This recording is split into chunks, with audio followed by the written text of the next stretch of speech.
yitirdim, men dünyamı yitirdim.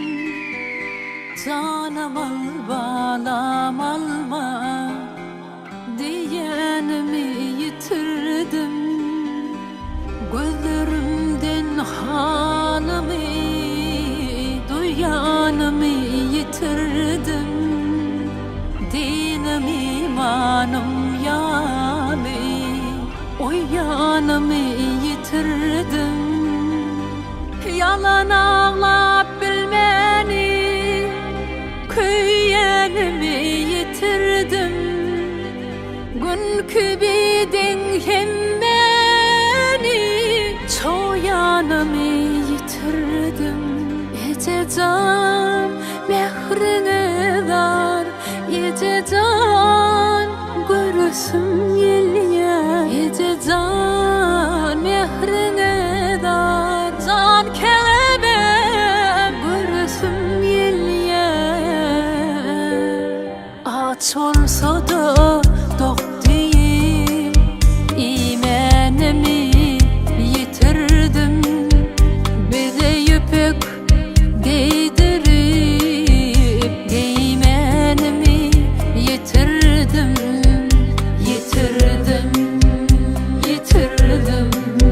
Canım ecem seni yitirdim. Yitirdim, yitirdim. Canım ecem seni yitirdim.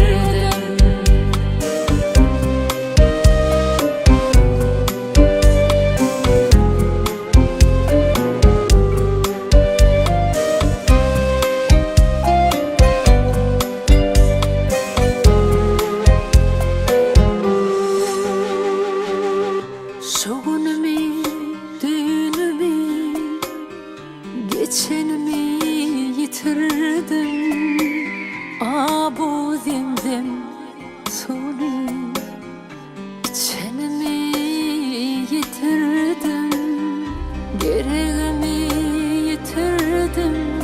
Vah, yüreğimi yitirdim. Bir minnetsiz hayalim, gereğimi yitirdim. Gecetini yitirdim. Evet yok bu yetinin ön kakası yetimdim. Bugün sen yetir ettin. Ece can mehrine dar, ece can görüsüm yelye. Ece can mehrine dar, can kelebem görüsüm yelye. Ece seni yitirdim, kepen o gözü ahım. Önkü yitiren zatlarım yitimden iken ahir. Yitirdim, yitirdim. Canım ecem seni yitirdim.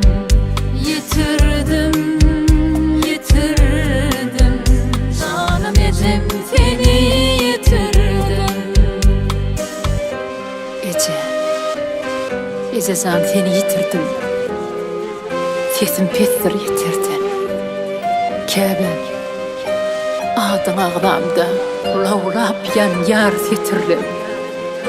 Ecem can seni yitirdim.